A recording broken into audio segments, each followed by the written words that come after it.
말씀은 시편 74편의 말씀입니다. 이 시대적 배경을 어떤 데 두고 있나 살펴보면요, 여러 가지 의견이 있는데 이스라엘이 일단 적에게 멸망당했을 때입니다. 멸망당해서 성소가 노략질을 당하고 빼앗기는 그런 참 참담한 상황이었는데, 그때가 역사적으로 보면 세 번 있었다고 합니다. 바벨론의 느부갓네살 왕에 의해서 그런 일이 있었고, 또 168년에 안티오쿠스 4세에 의해서 이런 일이 또 있었다고 하고요. 로마에 의해서 멸망당할 때 또 이런 일이 있었다고 합니다. 근데 이렇게 세 번인데 아마 대부분 본문은 이 바벨론의 느부갓네살 때 아닌가라고 학자들은 이야기를 하기도 합니다. 자, 근데 중요한 것은요, 지금 어쨌거나 상황은 무적이 안 좋다는 거죠. 교회가 지금 성단이 무너지고 노략질을 당하고 이런 상황에 놓여 있다는 겁니다. 그 가운데서 지금 누가 기도를 하고 있느냐? 아삽이 기도를 하고 있는 겁니다. 그러니까 지금으로 보면 요즘과 비슷하다는 것 같아요. 제가 그 말씀을 보면서요, 요즘 시대하고 비슷한 얘기가 아닌가. 지금 무슨 얘기입니까? 예배를 드릴 수 없는 상황, 우리가 핍박을 당하는 상황, 물론 일제시대나 이런 때보다는 덜하겠지만은 비슷한 상황들이 아닐까라는 생각을 해보면서 우리가 이 말씀을 통해서 아삽의 마음과 같이 하나님께 기도할 수 있어야 되겠다라는 생각을 가져봅니다. 첫 번째 보면요, 아삽이 가슴 아파하는 것은 무엇인가를 살펴봐야 됩니다. 즉 우리가 가슴 아파해야 될 것이 무엇인가라는 거예요. 거의 시편을 보니까요, 1절부터 11절까지 내용은 뭐냐? 이스라엘이 파멸되고 멸망하고 진멸하는 내용이 기록되어 있습니다. 그 중에서도 특히 아삽이 이스라엘의 파괴를 보면서 가장 가슴 아팠던 것은 무엇이냐? 성전이 파괴되는 거였었어요. 성전이. 3절에도 보시면 뭐라고 기록되느냐? 3절에 보면 영구히 파멸된 곳을 향하여, 이어진 성소거든요. 그 뒤에 보면 원수가 성소에서 모든 악을 행하였나이다. 하나님의 성소에서 악을 행했다는 거예요. 이걸 보면서 아삽은 가슴 아파하고 있는 겁니다. 6절부터 또 8절까지 보시면요, 도끼와 철퇴로 성소의 모든 조각품을 쳐서 부수고 이렇게 나와요. 그 성소를 불살랐다는 얘기가 나오죠. 이런 얘기가 나옵니다. 모든 회당을 불살랐나이다. 그러니까 하나님의 성전이 파괴된 거예요. 이걸 가지고서 가슴 아파하고 있는 겁니다. 이스라엘 백성들에게 하나님의 성전은요, 그야말로 이스라엘의 전부였습니다. 정체성이었고 그들의 희망이었어요. 근데 그게 파괴됐다는 거죠, 여러분. 파괴됐다는 거죠. 그래서 아삽은 지금 가슴 아파하고 있는 겁니다. 이 말씀을 보면서요, 이런 생각을 해봐요.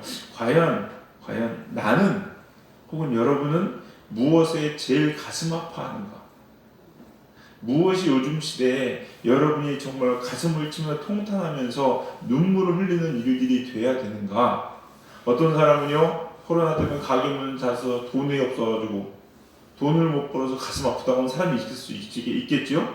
또 어떤 사람은 건강이 안 좋아서 가슴 아파하는 사람도 있을 수 있겠고, 또 어떤 사람은 애인이랑 헤어져서 그것 때문에 가슴 아파하는 사람도 있을 수 있겠죠, 여러분.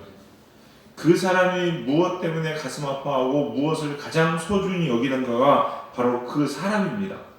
그 사람의 정체성이에요. 성경도 재물이 있는 곳에 마음도 있다. 그 사람이 마음이 있는 곳에 모든 관심을 가게 되어 있습니다.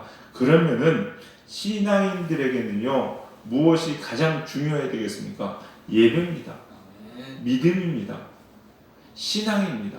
이것이 가장 중요한 것이 되어야 됩니다. 요즘 코로나 시대 때 여러분 어떻습니까? 교회가 예배를 못 드려요. 이것 때문에 가슴 아파하는 사람들이 되셔야 돼요, 여러분요. 어쩔 수 없이 비대면으로 드리고 온라인으로 드립니다. 근데 앉아가지고, 야, 온라인으로 드리니까 좋다, 편하다, 그러면서 있으면요, 한번 좀 생각해 보셔야 되지 않을까요? 온라인으로 예배 드리면요, 그게 잘 안 돼요. 안 돼요. 자세도 잘 안 되고요. 제가 저는 뭐 온라인으로 예배를 드리진 않지만은 언제 경험해봤냐면요, 목회 세미나 가서 있잖아요. 그때 경험해봤어요.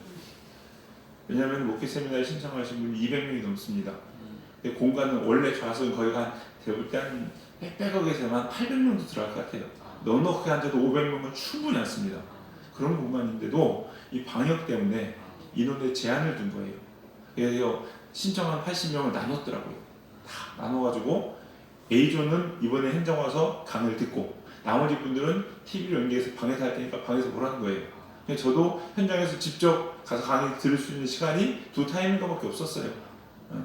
나머지는 다 집에서 들었어요.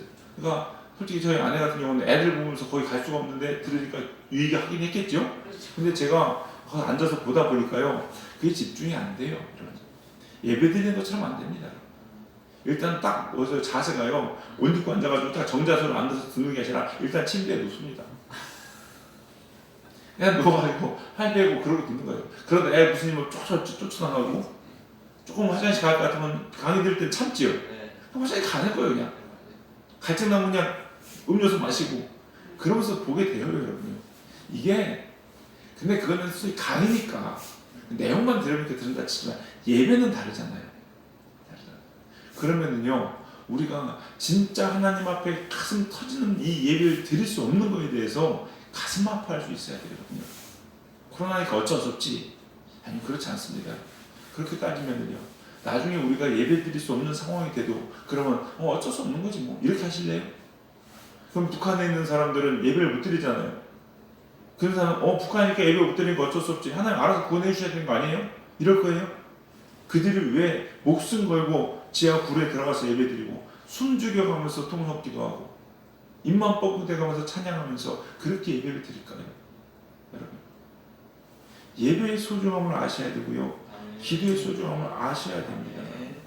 다니엘이 왕의 조서의 표정이 찍힌 걸 알고서 죽을 줄 모르고서 기도했겠습니까? 얼마든지 이야기할 수 있어요. 꼭 그렇게 그냥 속으로 묵상하면서 기도하면 하나님 모르실 거 아니에요. 가지가지 핑계는 다 될 수 있겠죠, 여러분. 그러나 다르다는 겁니다. 여러분, 이 시대에 지금 가슴 아파하는 게 뭡니까?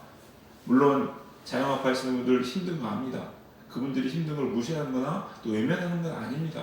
그러나 적어도 그리스도인이라면 먼저 가슴 아파야 될 것, 먼저 애통해야 될 것은요, 하나님 앞에 진짜 예배드리지 못하는 것, 우리가 모여서 주의 은혜를 나누지 못하는 것을 가슴 아파야 되는 것이 우리 신앙이 되어야 된다는 겁니다. 우리 사랑하는 성도님들, 오늘 이 아삽이 가슴 아파한 것처럼, 아삽도 나라가 멸망한 거 힘들었겠죠, 여러분요.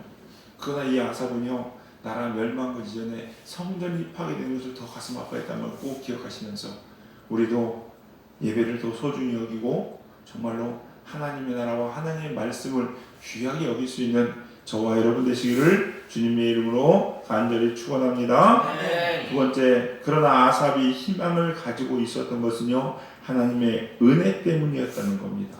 하나님의 은혜 때문이었다는 거예요. 여러분, 우리가 붙잡아야 될 게 뭔가요? 붙잡아야 될 것은요, 백신이 아닙니다. 여러분요, 시간이 가면 되겠지, 그런 게 아니에요. 여러분요, 뭐냐? 하나님의 은혜에 호소하셔야 됩니다. 하나님 앞에 우리가 무슨 얘기를 하겠어요? 하나님, 코로나 고쳐주세요. 왜? 그럼 뭐라고 하실 거예요? 아니, 고쳐야지. 왜? 하나님의 은혜예요. 선지자들이 그래서 뭐라고 고백합니까? 진노 중에도 긍휼을 잃지 말아달라고, 우리를 불쌍히 여겨달라고. 여러분, 이 하나님의 은혜가 우리를 살리는 겁니다. 하나님의 은혜가 우리를 살리는 거예요. 내 공로가 아니고 내가 잘해서가 아닙니다.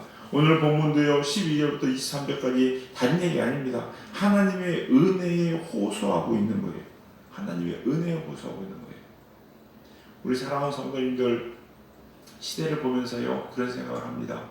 이 코로나는, 여러분, 전염병은요, 전적으로 하나님의 주권에 있습니다. 물론 모든 것이 다 하나님의 주권에 있죠. 그러나 특히 이거 누가 조작하거나 뭐하거나 할 수 없는 거예요, 여러분요. 전 세계적으로 이렇게 퍼진다는 게 참 이게 말이 그렇지요. 이건 인간이 불가능한 것 같습니다. 그렇다면요, 우리가 왜 이렇게 되는지 생각하셔야죠. 이스라엘 백성들을 하나님께서 택하신 그 선민, 더군다나 하나님의 성전을 하나님께서 파괴하게 두신 것을 왜 그렇게 하신다를 생각하셔야죠, 여러분. 우리들의 죄가 아니겠습니까? 우리들의 죄죠, 여러분. 그렇다면은 우리가 이 시대에 해야 될 것은 겸손히 하나님께 죄를 고백하고 어디에 호소해야 되냐? 하나님의 은혜 붙잡으셔야 됩니다. 하나님의 은혜가 아니면 살 수 없습니다, 여러분. 하나님의 은혜가 아니면 하나님이 살리시고자 해야 살리시는 거예요, 여러분요. 우리 사랑하는 성도님들, 오늘 이 시대에도 우리가 다른 거 바라보지 마시고 하나님의 은혜에 호소할 수 있고 하나님의 은혜를 기대할 수 있는 저와 여러분의 신앙 되기 바랍니다. 그래서 긍휼히 여길 자를 긍휼히 여기신다고 하시는 하나님의 말씀처럼 우리가 하나님의 은혜로 긍휼히 여김을 받을 수 있는 저와 여러분 되시기를 주님의 이름으로 간절히 축원합니다.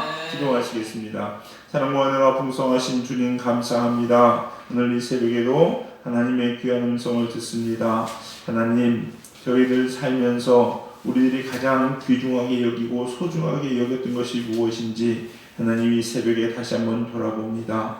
하나님, 우리들의 마음에, 우리들의 온 몸에, 온 영혼에는 하나님, 예수님, 성령님, 기도와 예배와 말씀, 우리의 신앙을 가장 귀한 것으로 여기는 우리 성도님들 될 수 있도록 축복하여 주시옵소서.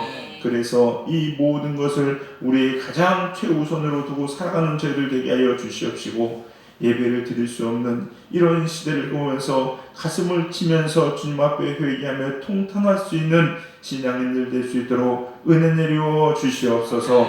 진노 중에도 긍휼을 잊지 아니하시는 하나님이시여, 우리를 불쌍히 여겨 주시옵시사 이 어려운 가운데 우리를 건져 주시옵시고 다시 한번 주의 성호를 높이 부르며 찬양할 수 있는 그날을 우리에게 허락하여 주시옵소서. 오늘 이 새벽에도 하나님의 큰 은혜로 함께 할 줄로 믿습니다. 오늘은 거룩한 성일입니다.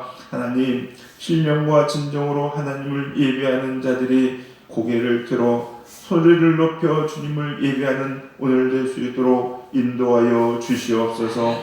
하나님, 받으시는 한날 되기를 간절히 소망하며 모든 말씀 예수님의 이름으로 기도드려 싸움나이다. 아멘.